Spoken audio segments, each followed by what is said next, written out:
Hello friends, welcome back to our channel. இந்த வீடியோவில் நம்ம என்ன பார்க்க போகிறோம்னு பார்த்தோம்னா ஜூன் 24 அண்ட் 25க்கான கரண்ட் அஃபேர்ஸ். ஃபர்ஸ்ட் ஒன் பார்த்தோம்னா தாய்மாமன் தங்க மோதிரம் திட்டத்தை தமிழக முதல்வர் எப்பொழுது தொடங்கி வைக்க உள்ளார்? செப்டம்பர் 15 தொடங்கி வைக்க இருக்காங்க.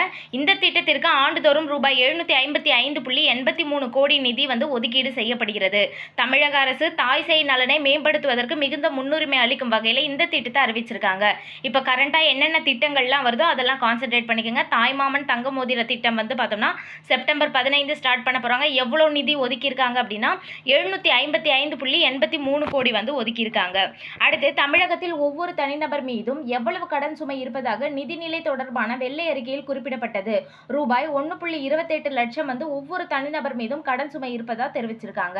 அடுத்து பார்த்தோம்னா கண்ணதாசனை பற்றின ஒரு சிறு குறிப்பை பார்க்குறோம். இவர் சிலபஸில் இருக்காரு. இவர் எப்போ பிறந்தார் அப்படின்னு பார்த்தோம்னா ஜூன் 24, 1927 பிறந்தார். எங்கே அப்படின்னா சிவகங்கை மாவட்டத்தில் இருக்க சிறுகூடல்பட்டி அப்படின்ற பிளேஸ்ல.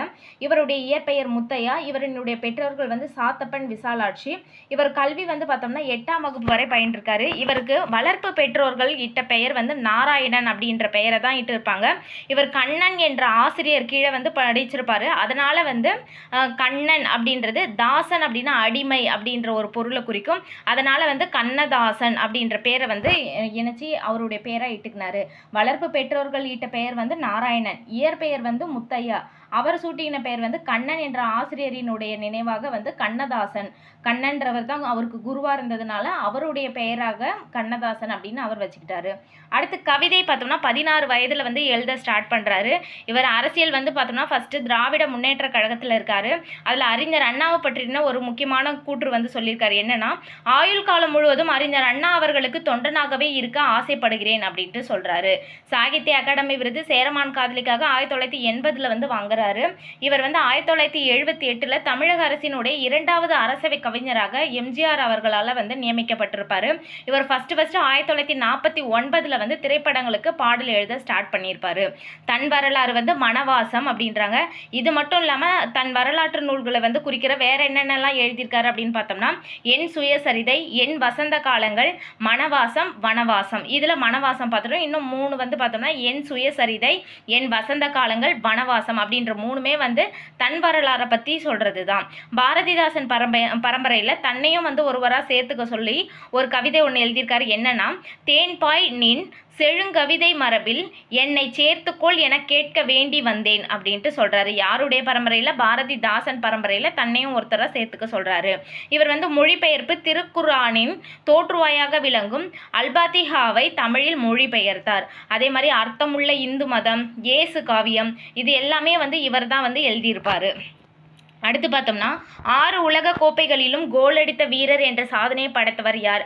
கிறிஸ்டியானோ ரொனால்டோ, போர்ச்சுகல் வீரர். இவர் 6 உலக கோப்பைகளில் கோல் அடித்திருக்காரு. இப்போ 2026 ஃபிஃபாலையும் இவர் தான் ஃபர்ஸ்ட் கோலை அடிச்சிருப்பாரு. 2006, 2010, 14, 2018, 2022, 2026 மொத்தம் 6 உலக கோப்பைகளில் கோல் அடிச்சிருக்காரு. உலக கோப்பை வரலாற்றில் ஒரே போட்டியில் 2 அல்லது அதற்கு மேற்பட்ட கோல்கள் அடித்த அதிக வயதான வீரர் என்ற சாதனையை பெற்றிருக்காரு. அது மட்டும் இல்லாமல் உலக கோப்பையில் கோல் அடித்த 2வது அதிக வயதான வீரர் என்ற பெருமையும் பெற்றுள்ளார். அங்க மேல பார்த்தோம்னா ஒரே போட்டியில் 2 அல்லது அதற்கு மேற்பட்ட கோல்கள் அடித்த அதிக வயதான வீரர். இங்க கோல் அடித்த 2வது அதிக வயதான வீரர் என்ற பெருமையை பெற்றிருக்காரு. அப்போ ஃபர்ஸ்ட் பிளேஸ்ல யார் இருக்காங்க அப்படின்னு பார்த்தோம்னா 1994 உலக கோப்பையில் 42 வயது 39 நாட்களில் கோல் அடித்த ரோஜர் மில்லா அப்படின்றவர் தான் அதிக வயதான நபர் அப்படின்ற அதிக வயதானவங்கள கோல் அடித்தவங்க உலக கோப்பையில் அப்படின்ற பெருமை பெற்றிருக்காரு. இப்போ கிறிஸ்டியானோ ரொனால்டோவுக்கு எவ்வளோ வயது அப்படின்னு பார்த்தோம்னா 41 வயது 138 நாட்கள் ஆகுது. அடுத்து ஒரு நாட்டுக்காக 200 சர்வதேச போட்டிகளில் விளையாடிய 4வது வீரர் என்ற சாதனை படைத்தவர் யார்? லூகா மோட்ரிக் அப்படின்றவங்க தான் ஒரு நாட்டுக்காக 200 சர்வதேச போட்டிகளில் விளையாடி இருக்காங்க. அப்போ மற்ற 3 பேர் எத்தனை போட்டிகளில் விளையாடி இருக்காங்க? எவ்வளோ போட்டிகள்னா கிறிஸ்டியானோ ரொனால்டோ 230 போட்டிகளில் விளையாடி இருக்காரு. படேர் அகமது அல் முதாவா அப்படின்றவர் 202 போட்டிகளில் விளையாடி இருக்காரு. குவைத் நாட்டை சேர்ந்தவர். லயோனல் மெஸ்ஸி அப்படின்றவர் 201 போட்டிகளில் விளையாடி இருக்காங்க. அர்ஜென்டினா 3rd பிளேஸ்ல இருக்காரு. இப்போ லூகா மோட்ரிக் அப்படின்றவங்க 200 சர்வதேச போட்டிகளில் விளையாடிய 4வது வீரர் என்ற சாதனை சாதனையை படைச்சிருக்காரு. அடுத்து சமூக நீதி காவலர் என்று அழைக்கப்பட்டவர் யார்? பிரதமர் விபி சிங். அதாவது முன்னாடி பிரதமராக இருந்த விபி சிங் அவர்கள் தான் சமூக நீதி காவலர் அப்படின்ட்டு அழைக்கப்பட்டார். இவருடைய பிறந்த நாள் ஜூன் 25. 300 புதிய பேருந்துகளின் இயக்கத்தை எவ்வளவு கோடியில் முதல்வர் தொடங்கி வைத்தார் அப்படின்னு பார்த்தோம்னா 127.21 கோடியில் 300 புதிய பேருந்துகளினுடைய இயக்கத்தை தொடங்கியிருக்காங்க. அதாவது இந்த எலக்ட்ரிக்கில் இதுவாகிற பஸ் எல்லாம் முன்னாடி இருந்த ஆட்சியில் அவங்க ஒப்பந்தம் மேற்கொண்டிருந்தாங்க. தற்போது நிதிநிலையில் அதுக்கெலாம் ரொம்ப செலவாகும் அப்படின்றதுனால சாதாரண பேருந்துகள் 300 புதிய பேருந்துகளோட இயக்கத்துக்கு 127.21 கோடி ஒதுக்கியிருக்காங்க. ஓகே ஃப்ரெண்ட்ஸ், இந்த வீடியோ உங்களுக்கு பிடிச்சிருந்தா லைக் பண்ணுங்கள், உங்கள் ஃப்ரெண்ட்ஸ்க்கும் ஷேர் பண்ணுங்கள், மறக்காமல் சப்ஸ்கிரைப் பண்ணுங்கள். தேங்க்ஸ் ஃபார் வாட்சிங்.